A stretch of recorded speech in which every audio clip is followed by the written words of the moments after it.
Marcelo, ¿cómo andas? Buenas noches. Buenas noches, Héctor, y buenas noches a todos, por supuesto, como todos los miércoles. Oh, Señor. ¿termina el año? Sí, Mal. termina. Un dato que aportar al principio, Lombí Sí. suspende a sus empleados en Paraná. Tiene 3 plantas en el país. La de Paraná muy importante, deja de ensamblar, deja de producir desde el lunes. Otra mala noticia en el sector de la producción. Sí, bueno, se suma una serie, una cadena de malas noticias en el sector, sobre todo en el sector más golpeado que es el de fabricación. Eso lo venimos desarrollando durante todo el año y bueno, estos son los resultados de algún tipo de políticas donde lo que se trata es de mantener una situación financiera a base de medidas como lo fueron la suba de tasas para obligar al dólar a bajar su cotización. Bueno, a ver, es un preludio de un poco del tema de lo que veníamos, un poco venía yo a hablar sobre lo que va a suceder o de cara, en lugar de hacer un resumen creo que es más viable hacer una proyección acerca de lo que va a ser el año próximo, en base bueno, a todo lo que uno puede ir recopilando y no en base, no tanto en base a lo específicamente a lo vivido durante este año y sobre todo desde agosto de 2018 en adelante hasta hoy. Hemos tenido muchos sinsabores y hemos tenido por otro lado algunas alegrías, pero bueno, no viene al caso rememorar determinados momentos, sino que la idea es brindar un panorama acerca de lo que va a ser el futuro. A Ujú. modo de simple introducción, el dólar por segunda jornada vuelve a bajar, las tasas se levantaron un poquito, pero recordemos que la semana pasada perforaron la barrera del 60%, las tasas para la renovación de las LELIC se movieron hoy entre un 58.45, que fue la mínima, a un 59.50, que fue la tasa máxima. Se sigue trabajando bajo la línea del 60%.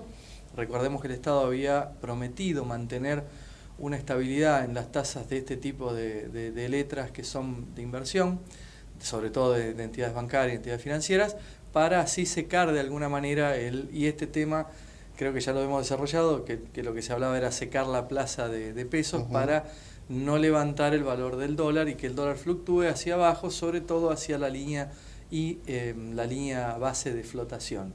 Recordemos que esa línea base de flotación se estableció en alrededor de un 35 a 45 pesos, hoy con un reajuste del 3% mensual, hoy ronda los 37, 36 y monedas casi 37. De hecho, hoy el dólar cerró en 38,60, más o menos en promedio, o por lo menos es lo que publicó el Banco Nación al fin de la ronda cambiaria. Teniendo en cuenta esto, uno quisiera hacer un poco un breve desarrollo de lo que puede llegar a ser las expectativas para el año que viene en cuanto a lo que es inflación. Están empezando a bajar, se están colocando en el orden del 2% mensual. Recordemos que la inflación promedio de los últimos 12 meses hasta hoy es de un 40%, no de un 24%, quedaría con un 2% mensual. Aparte de esto, es importante remarcar una serie de cuestiones. Nosotros nos encontramos en un bravo proceso recesivo, la Argentina se encuentra en un proceso de recesión de su economía, recesivo, perdón, en su economía, y ¿qué nos cabría plantear? ¿En qué momento se va a plantear la reactivación de todo esto? Según lo que se está hablando, bueno, en los círculos económicos y lo que, dada la información que uno puede obtener a largo plazo, es que la reactivación se va a sentir un poco recién a partir del segundo trimestre del año próximo, es decir, a partir de abril. Para que ustedes tengan una idea, vamos a hacer lo que a usted, Galeano, siempre le Ujú. gusta definir como El hombre de a pie. labor docente, más que hombre de a pie. Labor Bueno, docente y explicar un poco cómo es, por qué se dan estos cambios. Nadie lo explica detenidamente, pero tanto la recesión como la reactivación son salidas de las tendencias a largo plazo, no son tendencias que se puedan mantener en el largo plazo. ¿Por qué? Porque ni todo está, ni puede estar mal, ni seguir bajando, ni puede seguir subiendo indefinidamente. Esto es una cuestión práctica y hay ejemplos durante toda la historia de la humanidad de que se ha dado este tipo de situaciones económicas. Entonces, al plantearse como salida son situaciones momentáneas, es decir, durante un desfasaje, un tiempo, hay una época de recesión económica dada por factores como, o en este caso, que en las políticas estatales tal vez no es el punto de lo que está pasando, sino que no han alentado los factores que sí llevan a la reactivación, ¿Por qué? Porque hay otro tipo de factores que son el consumo, bueno, una serie de factores que la idea es un poco explicarlo. Para que se den una idea, la reactivación económica se puede dar por tres, según lo que es la ortodoxia académica, por tres factores fundamentales. Uno es el aumento en el consumo, todos derivados de la demanda. Por supuesto, si hay algún economista o alguien vinculado y está escuchando, estamos hablando solamente del sector demanda, que es decir, el que generamos entre todos y el que tiene posibilidad de generar la empresa y demás, sino no por el lado de la oferta macroeconómica, sino por el lado de la demanda.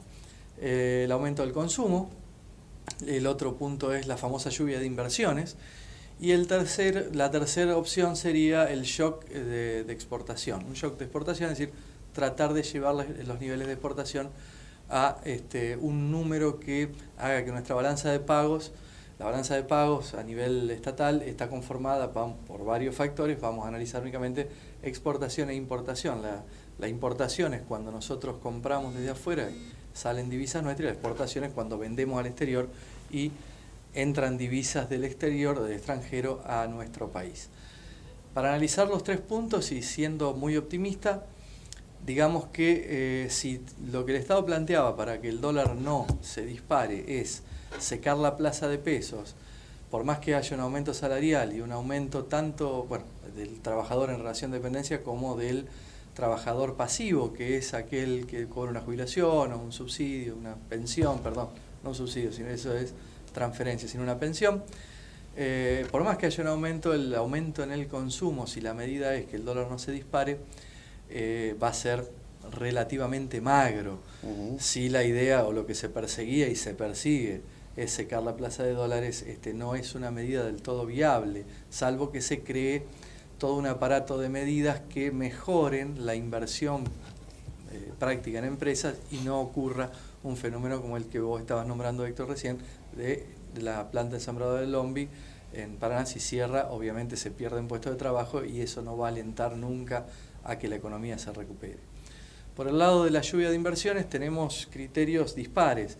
Después de lo que fue la cumbre del G20 se plantea una apertura mundial para la Argentina y una especie de recupero de aquellas inversiones o de aquellos mercados que tenían cierto miedo en invertir en la Argentina. Pero hay que ser cauto y hay que ser realista, y para esto vamos a analizar cifras concretas. Luego de todos los acuerdos del G20 se estaba hablando de que iba a ingresar inversiones extranjeras dentro de nuestro país de alrededor de 3.500 millones durante el próximo año. Si a esto le sumamos un hipotético 5.000 millones más, estaríamos rondando los 10.000 millones de dólares anuales de inversión extranjera en nuestro país. Ahora, ¿qué pasa? Es un número que parece muy grande, por supuesto, un número que es interesante. ¿Cuál es el problema? Tengamos en cuenta los números de los países que nos rodean, cuáles son las inversiones extranjeras. En Brasil hay 50.000 millones anuales, que es uno de los países que nosotros normalmente tomamos como referencia, y otro país que es mucho más chico, pero tiene una apertura económica grande también, que es Chile, tiene alrededor de 24.000 millones de inversiones anuales. Entonces ya nuestro número queda un poco acotado al 50, poco menos del 50% de Chile, y a una quinta parte de lo que es lo de Brasil. Nos quedan segunditos, Marce, pero redondeamos. En esencia, si nuestra economía se dirige solamente a de alguna forma mantener el tipo de cambio para que esto no, que también incluye la cuestión de exportaciones, si tenemos un tipo de cambio que está retrasado, no vamos a poder exportar o la diferencia de exportación va a ser menor, con lo cual tampoco ayuda a salir de este periodo recesivo. Pero bueno, lo que se plantea en cuanto a lo que son los límites de crecimiento de esa banda de flotación puede hacer que se note a partir de abril del año próximo un leve recupero en la cuestión económica, es decir, que se empiece a reactivar la situación.